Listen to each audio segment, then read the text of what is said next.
கோயில் ஒரு ஊர்ல கட்டினா வருஷம் ஒரு மாதிரி விசேஷம் செய்யுங்க. கண்டிப்பா கண்டிப்பா சார். அப்ப என்ன செய்யணுமா, எல்லாரும் எல்லா உறவினரும் கூப்பிடுங்க, வாங்கப்பா நாங்க ஊர் பண்டிகை போடுற விசேஷம் பண்றாங்க, எல்லா ஊருக்கு. மனிதனுடைய உடல்ல இருக்கிற விந்து, அந்த விந்து தான் சிவன் சொத்து சாமி. இப்ப மூலிகை நம்ம சொல்றீங்களா சாமி, இது இப்ப வந்து இந்த இந்த இந்த ஒரு காட்டுல இருக்குல்ல, இப்ப மூலிகை, இப்ப அப்பெல்லாம் மூலிகை தான். ஆமா சாமி. ஏன்னா அந்த மந்திரம் கால் பாத்தீங்கன்னா ஏதோ ஒரு யூடியூப்ல ஒரு இது பார்த்தேன், குரங்கு வந்து இந்த இடத்துல அடிபட்டு இருக்கு. சரி சாமி. அது வந்து கேமரா வச்சு கண்காணிச்சுட்டே இருந்திருக்காங்க. அந்த குரங்கு இவ்வளவு பெரிய கண்டிப்பா இது அடிபட்டு இருக்கு. பட் பாத்தீங்கன்னா அதே என்ன பண்ணுங்க, இலையெல்லாம் பிச்சு அதே சாப்பிட்டு 3ஆம் நாள் 4ஆவது நாள் அது வந்து சரி பண்ணிட்டு இருக்குது. எல்லாருக்கும் அதிசயம் சாமி. ஏன் 3ஆவது நாள் அதே மூலிகை நானும் காமிக்கிறேன். ஒரு மனுஷனுக்கு அந்த மூலிகை அரைக்கிறீங்க, கட்டுறீங்க, 3ஆவது நாள் பாக்குறீங்க, 3ஆவது நாள் எலும்பு கூடிடும், 8 நாள் எலும்பு கூடிடும். காரணம் என்ன, அந்த கறி 24 அந்த கையை கிழிச்சிட்டோம், 24 நாள் அந்த கறி ஒன்னா குடிக்கும். மூலிகை இருக்கு சாமி, காமிக்கிறேன். அது இயற்கை, அது கடவுள் எல்லா சித்த புருஷர்கள் உலகத்தை அதான் கொடுத்தாங்க. பயன்படுத்த தெரியல. வசியம் எல்லாமே இப்ப எல்லாமே உலகம் வசியம். ஒருத்தர் கிட்ட இருந்து ஒண்ணு வசியம் பண்றாங்க. வசியம் இருக்கு. அது வசியம் உண்மையா சாமி? உண்மைதான், நிச்சயமா. அதெல்லாம் உண்மையா சாமி? எப்ப சாமி அரசர்கள் அந்த காலத்துல அரசர் ஆண்டாங்க. அப்ப அவங்க சபையில வந்து மேல கையாட்டினா அவங்களுக்கு ஓட்டு போடுவாங்க. அவங்க தான் அரசாண்டாங்க. வசியங்கள் அதான் மூலிகாதான். மந்திரங்கால் மதிமுக்கால், மந்திரன்றது கால் தான். நல்ல விஷயத்துக்காக பயன்படுது, நல்ல விஷயத்துக்காக பயன்படுது. ஏன்னா ஒரு ஊர் இருக்கிற ஒரு ஊருக்கு ஒன்னா சேர்த்து ஒரு வாழ வைக்கணும், ஒரு ஊர் நல்லா சந்தோஷம் இருக்குன்றதுக்காக அது வசியம் பண்ணி ஒரு ஆளை ஒரு குழந்தை, நம்ம தந்தை, இப்ப நம்ம என்னை பெத்த அப்பா அம்மா என்னை எப்படி எப்படி பாதுகாக்கணும்னு நினைக்கிறோம். அந்த மாதிரி ஒரு ஊருக்கு ஒரு தலைவர் இருப்பாங்க, பெரிய மனுஷன் இருப்பாங்க, அந்த ஊரை காக்கணும்னு நினைப்பாங்க. அவங்க வசியம் பண்ணி அந்த ஊரவே வந்து அவங்க கண்ட்ரோல் வச்சு நல்லா பாத்துப்பாங்க. அந்த மாதிரி தான் சண்டை போட்டு போனாக்க பெரிய அவங்ககிட்ட சொல்லுவாங்க, எங்க வீட்டு சண்டை வந்து சொல்லி ஒரு வீட்டுல ஒரு கவுண்டர் ஒரு விஷயம் இருக்கும், அவங்ககிட்ட சொல்லுவாங்க. அவங்க பயிற்சி பண்ணி அப்பா இப்படி இப்படி போவாங்க சொல்லி புத்தி பற்றி சொல்லி வாழ வைப்பாங்க. இதுதான் சாமி. இந்த மாதிரி ஒரு விஷயத்தான் ஒரு அரச குலம், இந்த மாதிரி மக்கள் எல்லாம் இப்படிதான் அரசா புரிஞ்சுருந்தாங்க. இது சாமி. இப்ப இந்த வசியம் பண்றாங்க இல்லைங்களா, அது வந்து கண்டிப்பா அது உண்மை இருக்கு, 1,00,00,000% உண்மை. இப்ப சில பேர் அது தப்பா யூஸ் பண்றதுனால அதனோட அது தவறா போறதுக்கு வாய்ப்பு. இயற்கை என்ன தவறா போகாது, அவங்க பயன்படுத்த முறை சரியில்லை. அது காரணம் என்னன்னா, அந்த இயற்கையா மூலிகை கொண்டு வந்து இயற்கையா அது இருக்கிற விஷயத்தை கரெக்டா செஞ்சு அது இயற்கையா அது வேலை செய்யும். அது தவறான பயன்படுத்த தவறான வேலை தான் செய்யும். அதான் சாமி விஷயம். வசியன்றது இருக்கு. இப்ப நீங்க ரசமணி இருக்கு, பாதரசத்தை வந்து மணியாக்கலாம். அதை பத்தி கேட்கலாம் சாமி, நீங்களே வந்துட்டீங்க. இந்த பாதரசம் சொல்லிட்டு நான் நிறைய யூடியூப்ல பாத்திருக்கேன். அது என்ன சாமி, அது எப்படி? பாதரசன்றது வந்து சாமி, அதில் பூமியில எடுக்கப்படுறது ஒரு உப்பு தான். உப்புன்னா அதான் சிவனுடைய விந்துன்றது. சரிங்க சார். சிவனுடைய விந்துன்றது அந்த பாதரசம். அந்த பாதரசத்தை எடுத்து நம்ம எல்லாரும் பாதரசத்தை மணியாக்க முடியாது. இந்த மூலிகையால சித்த புருஷர்களால் மட்டும் தான் முடியும். அந்த மூலிகையை எடுத்து நம்ம மணி பண்ணி சில உறுப்போட அந்த மந்திரங்கள் பிரயோகம் பண்ணி அதை நம்ம வந்து உடம்புல அணிஞ்சிட்டு போகும்போது அவங்க எல்லா தொழிலுக்கு போறோம், அந்த தொழில் எல்லாமே வந்து வெற்றிகர முடியும். ஒரு போருக்கு போறான், அவன் ஜெயிச்சு வெளியே வருவான். ஒரு தொழில் செய்ய போறான், அவன் வெற்றி பண்ணி வீட்டு வந்து சேருவான். தோல்வின்றது கிடையாது. சரி சாமி. அந்த பாதரசம் வந்து எப்படிங்க சாமி? அது சாமி அது மூலிகால அதை ரசம் பண்ணி செய்யணும். அது ஒரு நாளைக்கு நம்ம பார்க்கலாம் சாமி, ஒரு வீடியோ பார்க்கலாம் கண்டிப்பா. ஏன்னா அது எனக்கும் ரொம்ப நாள ஒரு ஆசை, அது பார்க்கணும் அப்படின்றது ஒரு இது. இப்ப அதோட நன்மைகள் என்ன சாமி? அதுல வந்து அதான் பாதரசம்ன்றது வந்து எல்லாமே துஷ்ட சக்தி, பேய் பிசாசி பில்லி சூனி எதுவும் கிட்ட நாடாது, நம்மளுக்கு எல்லாமே வசீகரமாகும். சரிங்க சார், சரிங்க சார். அதுதான் சாமி என்னோட விஷயம். நம்மள சுத்தி ஒரு கட்டு போட்டுக்கிற மாதிரி நம்மள காக்காது ஒரு கவசம். ஆமா, நம்மள காக்காது கவசமா இருக்கும். அதான் சிவனுடைய விந்து. இப்ப சிவன் சொத்து குலநாசம்ன்றாங்க. அதுவும் சொல்லிடுற சாமி, சிவன் சொத்து குலநாசம் இன்னைக்கு எல்லாமே பரப்பிட்டு இருக்காங்க. சிவன் சொத்து என்றது என்ன? ஏன் சிவன் சொத்து குலநாசம், சிவன் சொத்தை சாப்பிட்டா குலநாசம் அப்படின்னு சொல்றாங்க? ஏன்னா சிவனோட இப்ப நீங்க இடம் கொடுத்துருப்பாங்க, அந்த இடத்த வந்து ஆக்கிரமிச்சு அது எப்படி சாமி சொல்றாங்க. சில பேர் என்னன்றாங்க, அந்த திருநீர் எடுத்துட்டு போனா கூட தப்பு, அது அங்கேயே கூட்டிட்டு தான் அதுதான் வந்து இவர்கிட்ட போய் கை தட்டிட்டு வரணும் அப்படின்றாங்க. சொல்றாங்க. அது எங்க படைச்சவன் சிவன் ஒருத்தர் ஒரு மாதிரி சொல்றாங்க. இயற்கை படைச்சிச்சு, சிவன் படைச்சிட்டாரு, தன் குழந்தைய பூமியை வாழ விட்டாரு. அப்பங்கிட்ட கேட்காது, உன் நேர்கிட்ட போய் கேட்கறது. அப்பன் சொத்தை கிட்ட சமைச்சு சாப்பிட முடியும். அப்பன் சொத்து இப்போதையும் சாப்பிடணும், உணவு சாப்பிடணும். அப்பன் சொத்துன்னு நம்ம சாப்பிட்டா சாப்பிடணும். அப்ப படைச்சவர் அவர் தானே, அவர்கிட்ட உன் நேர்கிட்ட சாப்பிடுறது அவர்தான் கேட்க முடியும், அப்பா கிட்ட தான் கேட்க முடியும். இதுங்க சாமி, இது கேள்வி வரணும் இல்லது. இப்ப நமக்கு தாய் தந்தை அவர் தானே. 88,000 கோடி ஜீவராசிகளுக்கும் சிவம்ன்ற அவர் தான் படைச்சாரு. படைச்சவங்களுக்கு சோறு போடணும் இல்ல, சோறு எல்லாம் அப்பங்கிட்ட கேட்காத ஒண்ணு எங்க கேட்பாங்க. அப்ப சிவன் சொத்தை சாப்பிட்டா எப்படி குலநாசம் சொல்றாங்க? இது தவறான மாதிரி. அவங்க விஷயம் தெரியாது. சிவன் சொத்து வந்து சிவன் போய் வீட்டுல கோயில் இருக்க நிபூதி எடுத்துட்டா குலநாசம்ன்றாங்க. அவங்களுக்கு தங்கத்தை எடுத்துட்டா குலநாசம்ன்றாங்க. அவங்களுக்கு சிவனுக்கு சொத்து தனியா இருக்கா? சிவன் சொத்து வேணும், வயிறு இருக்கா? நம்ம தானே சாமி இயற்கையா மனுஷனா மாநாடு பேர்ல 5 6 அறிவு படிச்ச மனுஷன் கோயில் நம்மளுக்கு பச்சு தூக்கம் இருக்கு. அவங்களுக்கு எங்க சாமி இருக்கு தூக்கம் இயற்கைக்கு? இல்லையா? அவங்க நம்ம வாழ்ற வைக்கிறது படிச்சாங்க, நம்ம வாழ்ந்துட்டு இருக்கிறாங்க. அவங்க கிட்ட கேட்காத, நம்ம வேற கேட்கறது அப்பங்கிட்ட தான் போய் கேட்க முடியும். மற்றவங்கிட்ட போய் நான் கேட்க முடியுமா? அப்பங்கிட்ட வந்து சாப்பிட்றதுல எந்த குற்றமும் வராது. அதாவது சிவன் சொத்து குலநாசன்றது என்ன சாமி? இப்ப நான் உங்களுக்கு மக்கள் தெரிஞ்சுக்கிட்டோம். சிவன் சொத்துன்றது மனிதனுடைய உடல்ல இருக்கிற விந்து. அந்த விந்து தான் சிவன் சொத்து. ஒரு மனிதனுக்கு விந்து இல்லாதவன் அவனை கல்யாணம் செஞ்சானா அவனுக்கு அடுத்து குழந்தை ஆகாது. குழந்தைன்னா அவன் வாரிசு இல்லை. வாரிசு இல்லைன்னா அவன் குழமே இருக்காது அடுத்தது. சாமி, இதுதான் சிவன். விந்து இல்லாதவன் ஒரு ஆண் மகனுக்கு வந்து விந்து இல்லைன்னா அடுத்து குழந்தை கரு உருவாமா? கண்டிப்பா. விந்து இல்லாதவன் நொந்து சாவான் அப்படின்னு. அப்ப அவன் அடுத்து விந்து இல்லைன்னா அடுத்த வாரிசு இல்லையே சாமி. கண்டிப்பா. அப்ப அவன் குழந்தை எப்படி விருதிக்கு அடுத்த குழந்தை ஜெண்டஸ் எப்படி வரும்? எதனால அந்த இதாகுது சாமி? என்ன காரணம்? அது இருக்கணும், இறைவன படைப்பு இருக்கும். இயற்கையை வந்து அது என்னபடி இருக்கட்டும். ஒரு விஷயம் என்ன சொல்றேன்னா, அவங்க மக்களை தவறா பயன்படுத்தாங்க. சிவன் சொத்துக்கு போய் ஒரு விபூதி எடுத்தா தவறுன்றாங்க, ஒரு சிவன் சொத்து போய் சாப்பிட்டா அதை எடுத்து தவறுன்றாங்க. அதுக்கு விளக்கம் கொடுக்கணும், மக்களுக்கு விளக்கம் கொடுக்கணும். சிவன் சொத்துன்றது என்ன? சிவன் சொத்துன்றது ஒரு மனிதனுடைய ஆணுடைய உடல்ல இருக்கிற விந்து தான் சிவன் சொத்து. அந்த சிவன் சொத்து ஒரு மனிதனுக்கு, ஒரு ஆண் மகனுக்கு இல்லைன்னா அடுத்து குழந்தை இல்லை. அவனுக்கு குழந்தை இல்லைன்னா அவனுடைய அடுத்த வம்சம் இல்லையே. ஆமா சாமி, கண்டிப்பா வம்சம் இல்ல. அப்ப சிவன் சொத்து இல்லாதவனுக்கு அவன் குலமே இல்ல. ஆமா, அதோட முடிஞ்சது இல்ல. ஆமாங்க சாமி. இதுதான் சாமி சிவன் சொத்து குலநாசம். இது எத்தனை கோடி பக்தர்கள், இத்தனை கண்டிப்பா எல்லா சிவ பக்தர்கள் இருக்காங்க, என்ன சொல்லல. இன்னைக்கு எவ்வளவோ சிவ பக்தர்கள் இருக்காங்க, அந்த உலகத்துல இருக்காங்க.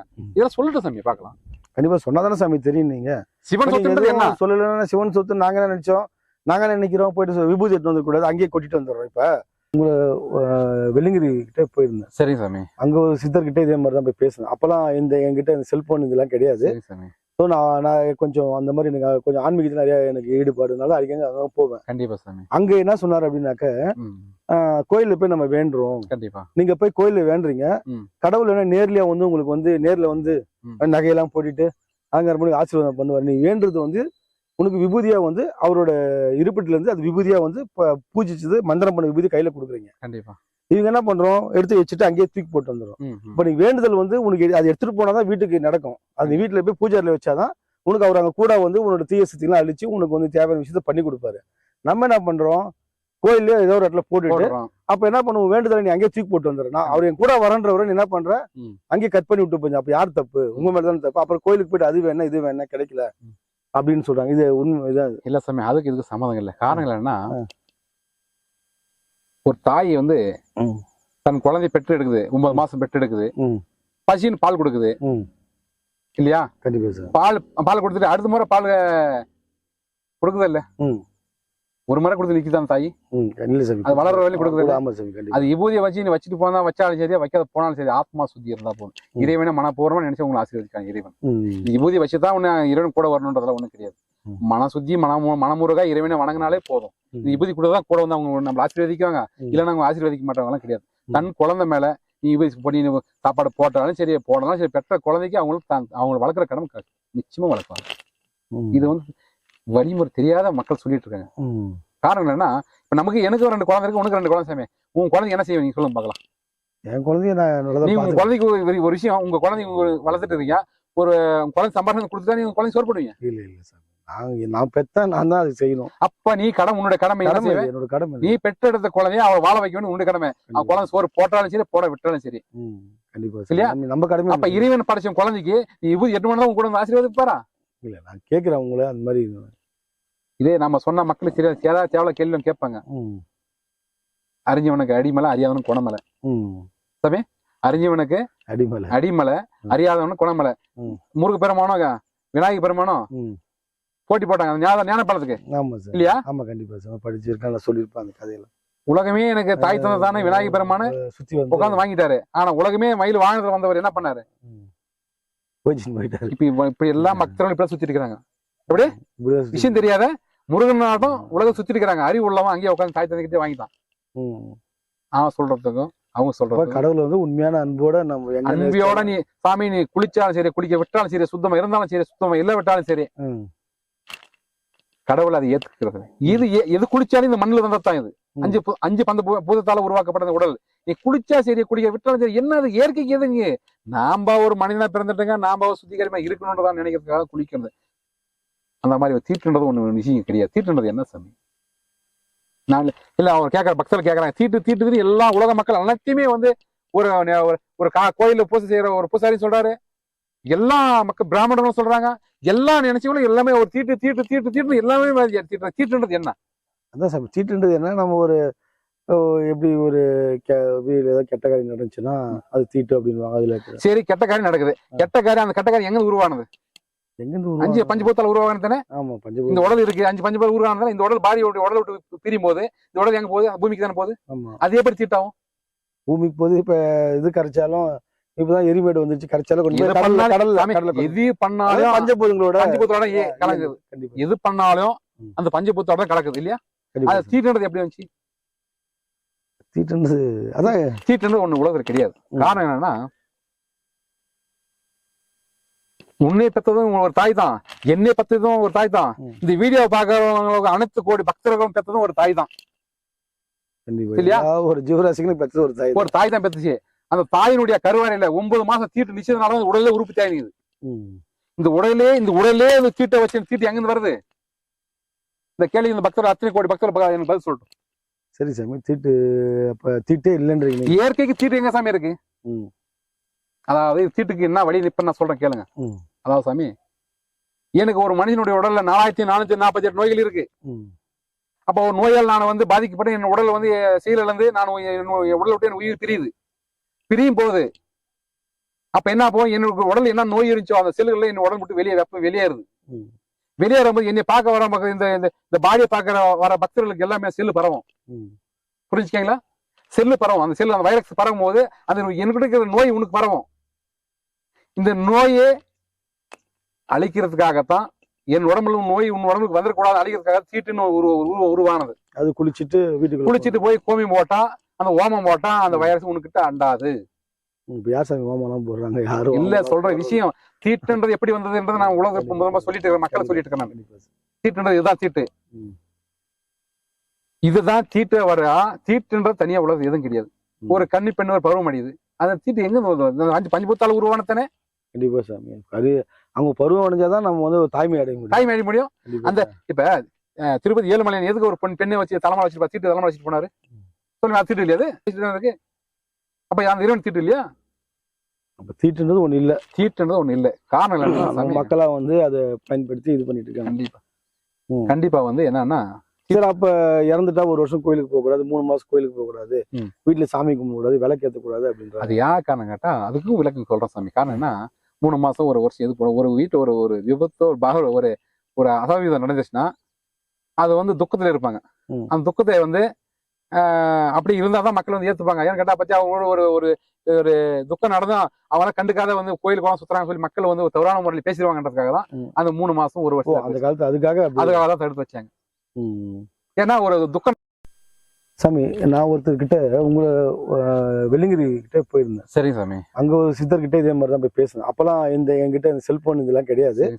ஸோ நான் கொஞ்சம் அந்த மாதிரி எனக்கு கொஞ்சம் ஆன்மீகத்தில் நிறைய எனக்கு ஈடுபாடுனால அடிக்கடி அங்கே போவேன். கண்டிப்பா சாமி. அங்க என்ன சொன்னார் அப்படின்னாக்க, கோயில்ல போய் நம்ம வேண்டுறோம், கண்டிப்பா நீங்க போய் கோயில்ல வேண்டுறீங்க, கடவுள் என்ன நேர்லயா வந்து உங்களுக்கு வந்து நேர்ல வந்து நகையெல்லாம் போட்டுட்டு அங்க ஆசீர்வாதம் பண்ணுவார். நீ வேண்டுறது வந்து உனக்கு விபூதியா வந்து அவரோட இருப்பிட்டுல இருந்து அது விபூதியா வந்து பூஜிச்சது மந்திரம் பண்ண விபூதி கையில கொடுக்குறீங்க. கண்டிப்பா. இவங்க என்ன பண்றோம், எடுத்து வச்சுட்டு அங்கேயே தூக்கி போட்டு வந்துடும். இப்ப நீ வேண்டுதல் வந்து உனக்கு அது எடுத்துட்டு போனாதான் வீட்டுக்கு நடக்கும். அது நீ வீட்டுல போய் பூஜாரில வச்சாதான் உனக்கு அவர் அங்க கூட வந்து உன்னோட தீய சக்திலாம் அழிச்சு உனக்கு வந்து தேவையான விஷயத்த பண்ணி கொடுப்பாரு. நம்ம என்ன பண்றோம், கோயிலே ஏதோ ஒரு இடத்துல போட்டுட்டு அப்ப என்ன பண்ணுவோம், வேண்டுதலை நீ அங்கேயே தூக்கி போட்டு வந்துடுற. நான் அவர் என் கூட வரன்றவரை நீ என்ன பண்ற, அங்கேயே கட் பண்ணி விட்டு போய். அப்ப யார் தப்பு? உங்க மேலதான் தப்பு. அப்புறம் கோயிலுக்கு போயிட்டு அது வேணா இது வேணா கிடைக்கல அப்படின்னு சொல்றாங்க. இது உண்மை இதான் இல்ல சாமி. அதுக்கு இதுக்கு சம்மதம் இல்லை. காரணம் என்னன்னா, ஒரு தாய் வந்து தன் குழந்தை பெற்று எடுக்குது, 9 மாசம் பெற்று எடுக்குது, பசின்னு பால் கொடுக்குது இல்லையா? கண்டிப்பா சார். பால் கொடுத்துட்டு அடுத்த முறை பால் கொடுக்குதா இல்ல? ஒரு முறை கொடுத்து நிக்குதான் தாய். அது வளர்ற வரையும் கொடுக்குது. அது விபூதியை வச்சு நீ வச்சுட்டு போனா வச்சாலும் சரி, வைக்காத போனாலும் சரி, ஆத்மா சுத்தி இருந்தா போதும். இறைவனை மனப்பூர்வமா நினைச்சு உங்களை ஆசீர்வதிக்காங்க. இறைவன் விபூதி வச்சுதான் உன்னை இறைவன் கூட வரணுன்றதெல்லாம் ஒண்ணும் கிடையாது. மனசுத்தி மனமுருகா இறைவனை வணங்கினாலே போதும். விபூதி கூட தான் கூட வந்து அவங்க நம்ம ஆசீர்வதிக்குவாங்க, இல்லைன்னா அவங்க ஆசீர்வதிக்க மாட்டாங்கலாம் கிடையாது. தன் குழந்தை மேல நீ விபூதி பண்ணி சாப்பாடு போட்டாலும் சரி, போடலாம் சரி, பெற்ற குழந்தைக்கு அவங்க வளர்க்குற கடமை நிச்சயமா வளர்க்குவாங்க. இது வந்து வழிமுறை தெரியாத மக்கள் சொல்லிட்டு இருக்காங்க. காரணம் என்னன்னா இப்ப நமக்கு எனக்கு 2 குழந்தை இருக்கு, உனக்கு 2 குழந்தை சாமி. உன் குழந்தை என்ன செய்வீங்க சொல்லுங்க பார்க்கலாம். என் குழந்தைய நான் நீ உங்க குழந்தைக்கு ஒரு விஷயம், உங்க குழந்தைங்க வளர்த்துட்டு இருக்கீங்க, ஒரு குழந்தை சம்பாஷணம் கொடுத்துட்டா நீங்க குழந்தை சோறு போடுவீங்க? இல்ல சார், நான் பெத்தா நான் தான் அது செய்யணும். அப்ப நீ உன்னோட கடமை என்னோட கடமை. நீ பெற்றெடுத்த குழந்தைய அவ வாழ வைக்க வேண்டிய உன்னுடைய கடமை. அவன் குழந்தை சோறு போட்டாலும் சரி, போட விட்டாலும் சரி. கண்டிப்பா இல்லையா? நம்ம கடமை. அப்ப இறைவன் படைச்ச குழந்தைக்கு நீ 8 மணி நேரம் கூட ஆசீர்வாதிப்பாரா? இல்ல, நான் கேட்கிறேன் உங்களை அந்த மாதிரி. இதே நம்ம சொன்ன மக்களுக்கு சரியா தேவை கேள்வி கேட்பாங்க. அறிஞ்சவனுக்கு அடிமலை, அறியாதவனுக்கு குணமலை. சாமி, அறிஞ்சவனுக்கு அடிமலை, அறியாதவனுக்கு குணமலை. முருக பெருமானோ விநாயக பெருமானோ போட்டி போட்டாங்க ஞான பழத்துக்கு. இல்லையா? ஆமா, கண்டிப்பா சார், படிச்சிருக்கேன், நான் சொல்லியிருப்பேன் அந்த கதையில. உலகமே எனக்கு தாய் தந்ததானே விநாயக பெருமானு சுத்தி வந்து உட்காந்து வாங்கிட்டாரு. ஆனா உலகமே மயில் வாங்கிட்டு வந்தவர் என்ன பண்ணாரு? இப்ப எல்லாம் பக்தர்கள் இப்ப சுத்தி இருக்கிறாங்க. எப்படி விஷயம் தெரியாத முருகன் நாட்டம் உலகம் சுத்தி இருக்கிறாங்க. அறிவு உள்ளவன் அங்கேயே உட்காந்து தாய் தந்தைக்கிட்டே வாங்கிட்டான். அவன் சொல்றதுக்கும் அவங்க சொல்றது கடவுள் வந்து உண்மையான அன்போட நம்ம அன்பியோட நீ சாமி நீ குளிச்சாலும் சரி, குளிக்க விட்டாலும் சரி, சுத்தமா இருந்தாலும் சரி, சுத்தமா இல்ல விட்டாலும் சரி, கடவுள் அதை ஏத்துக்கிறது. இது எது குளிச்சாலும் இந்த மண்ணில் வந்ததான். இது 5 பந்த பூதத்தால உருவாக்கப்பட்ட உடல். நீ குளிச்சா சரி, குளிக்க விட்டாலும் சரி, என்ன அது இயற்கைக்கு எதுங்க? நாம ஒரு மனிதனா பிறந்துட்டுங்க, நாம சுத்திகரமா இருக்கணும்ன்றதான் நினைக்கிறதுக்காக குளிக்கிறது. அந்த மாதிரி தீட்டுன்றது ஒண்ணு விஷயம் கிடையாது. தீட்டுன்றது என்ன சாமி? நான் இல்ல அவர் கேட்கற பக்தர்கள் கேட்கறாங்க, தீட்டுக்குது எல்லா உலக மக்கள் அனைத்தையுமே வந்து ஒரு கோயில பூசை செய்யற ஒரு பூசாரி சொல்றாரு, எல்லா மக்கள் பிராமணர்களும் சொல்றாங்க, எல்லா நினைச்சவங்களும் எல்லாமே ஒரு தீட்டு எல்லாமே தீட்டுன்றது என்ன? அதான் சார், தீட்டுன்றது என்ன? நம்ம ஒரு எப்படி ஒரு ஏதாவது கெட்ட காரியம் நடந்துச்சுன்னா அது தீட்டு அப்படின்னு அதுல.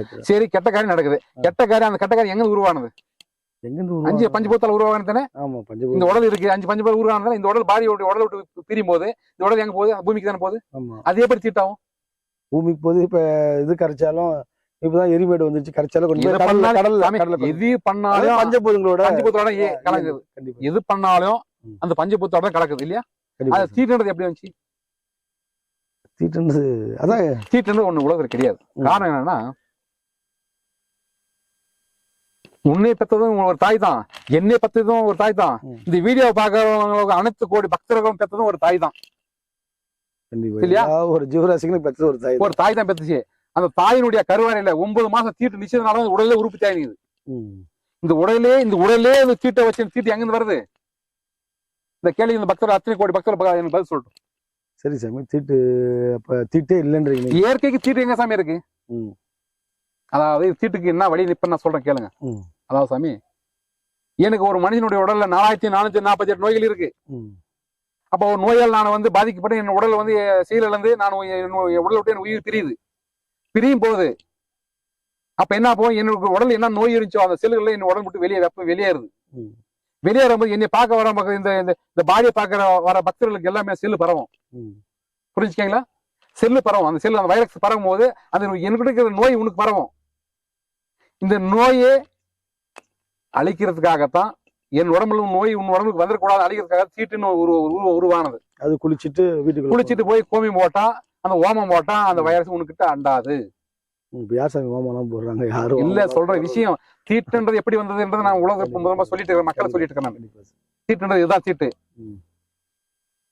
இதுதான் தீட்டு வரா. தீட்டுன்றது தனியா உலகம் எதுவும் கிடையாது. ஒரு கன்னி பெண் ஒரு பருவம் அடையுது, அந்த தீட்டு எங்க 5 பஞ்சபூத்தால உருவானதானே. கண்டிப்பா சாமி, அது அவங்க பருவம் அடைஞ்சாதான் நம்ம வந்து ஒரு தாய்மை அடைய முடியும். அந்த இப்ப திருப்பதி ஏழுமலையான் எதுக்கு ஒரு பெண்ணை வச்சு தலைமை வச்சுட்டு தீட்டு தலைமை வச்சுட்டு போனாரு சொல்லுங்க? அது தீட்டு இல்லையா? அது தீட்டா? இப்ப வரலாறு இருக்குல்ல சாமி, சொல்றாங்க எல்லாம் பக்தர்கள் பாக்கணுது. அந்த வரலாறு இருக்கு இல்லையா? திருப்பதி ஏழுமலையானது ஒரு பெண்ணை தலைமையில வச்சுட்டு தானே போனாரு. அப்ப அந்த நாமன்றது தீட்டு தானே. எல்லாமே உலகமே வச்சுட்டு தானே இருக்கு. அப்ப அந்த இறைவன் தீட்டு இல்லையா? தீட்டுன்றது ஒண்ணு இல்ல. தீட்டுன்றது ஒண்ணு இல்ல. காரணம் இல்ல, மக்களா வந்து அதை பயன்படுத்தி இது பண்ணிட்டு இருக்காங்க. கண்டிப்பா வந்து என்னன்னா, சரி அப்ப இறந்துட்டா 1 வருஷம் கோயிலுக்கு போக கூடாது, 3 மாசம் கோயிலுக்கு போக கூடாது, வீட்டுல சாமி கும்பிட கூடாது, விளக்கு ஏற்ற கூடாது அப்படின்ற அது யார் காரணம் கேட்டா அதுக்கும் விளக்கம் சொல்றேன் சாமி. காரணம் என்ன? 3 மாசம் 1 வருஷம் எது போட ஒரு வீட்டுல ஒரு விபத்தோ ஒரு அசம்பாவிதம் நடந்துச்சுன்னா அது வந்து துக்கத்துல இருப்பாங்க. அந்த துக்கத்தை வந்து அப்படி இருந்தாதான் மக்கள் வந்து ஏத்துப்பாங்க. ஏன்னு கேட்டா பத்தி அவங்களோட ஒரு ஒரு துக்கம் நடந்தா அவங்களாம் கண்டுக்காத வந்து கோயில் குளம் சுத்துறாங்க சொல்லி மக்கள் வந்து தவறான முறையில் பேசிடுவாங்கன்றதுக்காக தான் அந்த 3 மாசம் 1 வருஷம் அந்த காலத்து அதுக்காக தான் தடுத்து வச்சாங்க. ஏன்னா ஒரு துக்கம் நடந்திருக்கும் போது அதெல்லாம் நினைக்க பெருசு எடுக்காத அவங்க கோயில்களை சுத்துறாங்க நல்ல கடை செய்யறாங்கன்னு சொல்லி மக்கள் பேசிட்டு கூடாதுன்றதுக்காக தான் ஒரு வருஷம் எங்க போகக்கூடாது, கோயிலுக்கு போகக்கூடாது, குளத்துக்கு போகக்கூடாது அப்படின்னு மக்கள் தீட்டே இல்லைன்றான். இது எங்க சாமி ஒரு வருஷத்துல அவங்களோட கவனத்துல இருக்கணும்ன்றதுனால, அவனோட கவனத்துல அவங்க மறைஞ்சவங்க அவனோட இறந்து இருக்கணுன்றதுக்காக தான் இதெல்லாம் போகாத இருக்கணுன்றதுக்காக இந்த ஒரு இது வச்சாங்க. அதான் நான் தீட்டே இல்லைன்னு சொல்றேன். நம்ம முன்னோர்கள் பயங்கர அறிவாளிகள். ஊர்ல வந்து கோயில் இல்லாத வீட்டுல குடியிருக்குமானு ஒரு முன்னோர்கள் சொன்னாங்க. எது சொன்னாங்க? கோயில் இல்லாத வீட்டுல குடியிருக்க கூடாதுன்னா இதுக்காக ஊருக்கு ஒரு கோயில் கட்டினாங்க. சொல்லுங்க இன்னைக்கு பக்தர்கள் எதுக்கு கோயில் கட்டினாங்க சொல்லுங்க, நீங்க தான் சொல்லுங்க. அதான் சமயம் இப்ப நான் வந்து இந்த கடகுநத்தம் கிராமத்துல நான் சிறிய அகத்தீஸ்வரர் திருக்கோயில் இங்க உருவாக்கி இருக்குது. இங்க கடகுநத்தம் கிராமத்துல ஒரு ஊர் இருக்கு. இந்த ஊர்ல பிறந்தவன் நானும் பிறந்திருக்கேன். எனக்கு கூட பிறந்தவங்க 5 பேர் 6 பேர். ஆனா அண்ணன் தம்பி எங்க தாய்க்கு பிறந்தவங்க நாங்க எத்தனை பேர் இருக்குங்க. என்னோட உதாரணத்துக்கு சொல்றேன், நான் பிறந்தேன் அங்க இந்த கோயில் கட்டிடுறேன். எனக்கு கூட பிறந்தவங்க எங்க வெளியில ஜப்பான்ல இருக்கலாம், அமெரிக்காவில இருக்கலாம், எந்த நாட்டுல போயிருக்கலாம், பக்கத்து ஊர்ல இருக்கலாம். அப்ப என்ன ஆகுதுன்னா இந்த மாதிரி எல்லாம் சொந்தம் பந்தங்களும் அவங்க வெளியில இருக்கலாம், சில பேர் உள்ளூர்லயே இருக்கலாம். அப்ப திருவிழா தெரியும் அண்ணன் தம்பி மாமாதான் இது அண்ணமையம் பொண்ணு இங்க இருக்குது, மாமன் பொண்ணு இவ்வளவு போய் பேச வளர்ந்துருக்குது. அப்பதான் உறவு முறை உருவாக்குறத ஒரு கோயிலை உருவாக்குறாங்க முன்னோர்கள். நீ சும்மா வந்து சாமி கும்பிடுறதுக்கெல்லாம் கோயில் கட்டல சாமி. நாம ஒரு உறவுமுறையை உருவாக்குறதுக்கு கெடா வெட்டி நாம சாப்பிடறத உறவு போட்டு உறவுமுறையை உருவாக்குறதுக்கு தான் ஒரு கோயிலை கட்டி உருவாக்கணும். பண்டிகைன்னா கண்டிப்பா எல்லாரும் போயிடுவோம். ஊருக்கு நாங்களே வந்து நாமக்கல் உங்க அண்ணாவோ தம்பியோ வெளிநாட்டுல இருப்பாரு. அப்ப என்ன பண்ணுவாரு, அவங்க 10 வருஷம் முன்ன போயிருப்பாரு வெளிநாட்டுக்கு. ஊர் பண்டிகை அப்படின் போது ஒரு 10 நிமிஷம் வரும்போது அப்ப சின்ன குச்சி குழந்தை நாளைக்கு போலான்னு அடுத்த மாசம் போலான்னு பாரு. சரி வேணா விட அடுத்த மாசம் ஊர் பண்டிகை வருது சேர்ந்து அப்படியே பாத்துடலாம். 10 வருஷத்துக்கு முன்ன போன ஒரு அங்க அண்ணா 10 வருஷம் கழிஞ்சு வரும்போது குழந்தை இச்சோடு இருக்கும், பெருசாயிட்டு. அப்போ அந்த அண்ணன் மட்டும் குழந்தை இவ்வளவு பெருசா இருக்கும். பாக்க உங்க வீட்டு இந்த மாதிரி பொண்ணு இருக்கா, அது ஒரு பையன் இருக்கும். அப்பதான் ஒரு முறை போய் கேட்கலாம் சொல்லி ஒரு முறை உருவாக்குறதுக்கு தான் ஒரு கோயிலை கட்டி கெடா வெட்டும் நல்லது கட்ட விஷயம் முன்னோர்கள் உருவாக்குறது. இதுக்காக தான் சாமி. கண்டிப்பா அதுதான் கோயில். அதுதான் கோயில் உருவானது. கோயில் இல்லாத குடியிருக்க கோயில் இல்லாத ஊர்ல குடியிருக்க வேண்டாம்னு சொல்லி இதெல்லாம் முன்னோர்கள் எவ்வளோ ஐதீகங்களா இருக்கு. நல்ல விஷயமா இருக்குது, எனக்கே தெரியல. ஆமா சாமி, நான் ஏதோ அது பழமொழி அப்படின்னு சொல்லிட்டு அப்படியே போயிட்டு போவோம். எவ்வளவு விஷயங்கள் இருக்கு சாமி, இருக்கு நிறைய இயற்கை எவ்வளவு இயற்கை கொடுத்துருக்கு, நாம தெரிஞ்சுக்கல. அவ்வளவுதான் நிறைய நம்ம விஷயம் பேசிட்டே இருக்கோம் சாமி. இப்ப இன்னைக்கே நிறைய விஷயம் பேசிட்டோம். நல்லா பாக்குற நிறைய விஷயம் சொல்லிட்டே இருப்போம். சரி சாமி, கேட்கறவங்க கேட்காதது அவங்களோட விருப்பம். நாம வந்து நம்ம பிறந்ததுக்கு நாம ஏதாவது ஒண்ணு நம்ம இறைவனை கொடுத்த அறிவோ பொக்கிஷோ மக்களுக்கு போய் சேரட்டும். கண்டிப்பா சாமி. அன்னைக்கு வந்து சித்தர்கள் வந்து சொல்லிட்டு போனாங்க இல்லையா, கண்டிப்பா அது கேட்கறதும் கேட்காததும் அவங்க நிறைய பேர் கேட்கறாங்க. இப்ப அதுதான் உண்மைன்னு சொல்லிட்டு வந்துட்டாங்க. கண்டிப்பா இப்ப நம்மளுக்கும் வந்து நம்மளுக்கான விஷயத்த நம்ம சொல்லும் போது வந்து கண்டிப்பா அது கேட்கறதும் கேட்காததும் செய்யறதும் எல்லாமே மக்களோட விஷயம் இருக்கு. கண்டிப்பா நம்மளோட கடமை நம்ம சொல்றோம். கடமையை செய். நம்ம இறைவன் நம்மள படிச்சாரு, எதுக்கு இந்த பூலோகம் நம்ம அனுப்பிச்சாரு, இந்த பணி செய்யறதுக்கான அந்த பணி நம்ம செய்யலாம். கண்டிப்பா சாமி. அது பாக்குறதும் பார்க்காத அவங்களுடைய விருப்பம். கண்டிப்பா சாமி. கடமையை செய், பலனை எதிர்பார்க்க. பலனை எதிர்பார்க்காம கடமை செய்யலாம். ஆமா, நம்ம கடமையை நம்ம செஞ்சிடுவோம். பிறந்ததுக்கு கண்டிப்பா கண்டிப்பா நம்மளால நம்மளுக்கு முன்னோர்கள் சொன்ன விஷயம் சொல்லிட்டு போவோம். ஏன்னா அடுத்த ஜெனரேஷனுக்கு நிறைய மறந்துட்டாங்க சாமி. ஃபுல்லா மக்களை வந்து மக்கள் மேல குற்றம் கிடையாது. முன்னோர்கள் ஒரு ஊர்ல ஒரு பெரிய அமைச்சர் இருக்காங்க சொல்லி மக்களை புரிய வச்சிருக்கணும். சொல்ல மாட்டேங்க. எங்க வீட்டுல எடுத்துக்கோங்க, என் பையனுக்கே தெரியாது. கண்டிப்பா எங்க அண்ணா பசங்க பெரிய அண்ணன் பசங்க என்கிட்ட சேர்றது கூட கிடையாது. என்ன வாழ்ந்துருப்பேன் ஒண்ணு ரொம்ப நாளா வாழ்ந்து. என்னோட வயசு வந்து 46. என்னோட எப்படி இந்த முடியல வயிற்று நடந்தது பார்த்தீங்கன்னா காரணங்கள் என்ன, நான் சாப்பிட்ட அந்த கால உணவு உடம்பு வெப்பமாயி ரத்தம் கெட்டு இந்த நிலைக்கு நான் வந்திருக்கேன். இப்ப அதெல்லாம் கண்ட்ரோல் படுத்திட்டேன். காரணம் 45 வயசுக்கே 40-42 வயசுக்கே நரைச்சி போச்சு எனக்கு. அப்ப நம்ம உணவு முறை தானே இது. அப்ப 60 வயசுல கூட நரைக்காது, 100 வயசுல நரைக்காது. காரணம் உணவு முறை சாமி. உணவு தண்ணி இல்லைங்களா, இது நாம அனுபவிச்சு மக்களுக்கு சொல்லணும். இது இப்படித்தான். ஆனா கூடி சீக்கிரம் மக்கள் வந்து இயற்கை நாடி வந்துருவாங்க. வராங்க சாமி. இப்ப எல்லாம் இயற்கை நாடி தான் வராங்க. நல்லா இயற்கை விவசாயம் கொடுக்குறாங்க.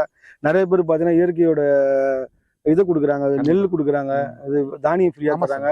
ஆனா அதெல்லாம் பார்க்கும்போது ரொம்ப சந்தோஷமா இருக்கு. இப்ப கூட கிருஷ்ணகிரி மாவட்டத்துல ஒருத்தர் வந்து உங்களுக்கு இயற்கை தானியம் என்ன வந்து வாங்கிக்கோன்னு சொல்லியிருக்காங்க. கண்டிப்பா இதெல்லாம் பார்க்கும்போது ரொம்ப சந்தோஷமா இருக்கு. பரவாயில்ல, அது ஜெனரேஷன் வராங்க இல்லையா சாமி. போனப்போ வேகத்துல ஒரு 2000 கிலோமீட்டர் வேகத்துல மக்கள் ஓடிட்டு இருந்தாங்க. அப்படியே ரிட்டர்ன் திரும்புறாங்க. மறுபடியும் பல இயற்கைக்கு வராங்க. குடிச்சு வந்துதான் ஆகணும். அப்பதான் உடல்ல காப்பாற்ற முடியும், இல்ல காப்பாற்ற முடியாது. கண்டிப்பா இது உண்மையா சாமி. இப்ப அந்த ஏரி அப்ப எல்லாம் நெல் வயல் எல்லாம் மின்னாமூச்சி வேணும். மின்னாமூச்சி இல்லையே சாமி. அதுதான் இயற்கை அழிஞ்சு போச்சு. அது இருந்தா தான் மறுபடியும் மீண்டும் வந்தாலும் இயற்கை கரெக்டா இருக்கு, இயற்கை வளம் கரெக்டா இருக்குன்றது. இப்ப மழை பெய்யும்போது இன்னும் மின்னாமூச்சி எவ்வளவு அழகா இருக்கும். பிடிச்சி கையில பிடிச்சி வச்சுட்டு பார்ப்போம். அதெல்லாம் அழிஞ்சு போச்சு. இந்த பாம்பு மண்ணுளி பாம்பு இருக்கும். அதெல்லாம் வந்து எவ்வளவு அது ஒரு பாம்பு இருக்கா எவ்வளவு கிலோமீட்டர் தொலைவில் வந்து அந்த விவசாயம் நல்லா செழிப்பா வரும். அதெல்லாம் வந்து எவ்வளவு எவ்வளவு சாமி மூலிகை அதுல பிடிச்சு கொடுத்தா 5000 தர 10,000 தர அதெல்லாம் சாமி அதே ஒழிச்சு விட்டாங்க ஒழிச்சுட்டாங்க. இப்படி பிடிச்சா அது இருந்தா விவசாயம் நல்லா வந்து விவசாயம் வந்து ஒழிச்சாங்க. அதை ஒழிச்சு விட்டாங்க ஒழிச்சுட்டாங்க. அது பார்க்கும்போது ஒரு மாதிரி இருக்கு ஆமா சாமி. நிறைய விஷயம் இருக்கு சாமி. நம்ம தெரிஞ்சது இவ்வளவுதான். தெரியாது ஆனா இப்ப மண்ணுளி பாம்பெல்லாம் இருந்ததுன்னா நம்ம எவ்வளவு விவசாயம் நல்லா இருக்கும் அப்படின்றது இப்ப எல்லாம் உணர்றாங்க. ஆமா தெரியாது. எல்லாம் சதி பண்ணிட்டாங்க. சாமி, அது கூட தான் சாமி நம்ம வாழ்ந்தோம். கண்டிப்பா. இப்ப போகும்போது பாம்பு இருக்கும். நான் கழனிக்காடுல போகும்போது பாம்பு இருக்கும். கண்டிப்பா. பாம்பு பாம்பு பாம்பு பண்ணுவோம். இப்ப எங்க சாமி பாம்பு இருக்கு? என்கிட்ட பாம்பு இருந்தாதான் அந்த சில விஷயங்கள்லாம் அது நாடாது. அதெல்லாம் எவ்வளவு எல்லாத படைப்பு கடவுள் எல்லாதான் இயற்கை கொடுத்தா நாம கண்டிப்பா சாமி எல்லாம் இயற்கை கரெக்டா கொடுத்து நம்ம பயன்படுத்தல. சரிங்க சாமி, இப்ப நிறைய பேசிட்டோம். நிறைய விஷயம் பேசுறோம். சரி சாமி. சரி, ரொம்ப நன்றி. நன்றி சாமி. நன்றி சாமி.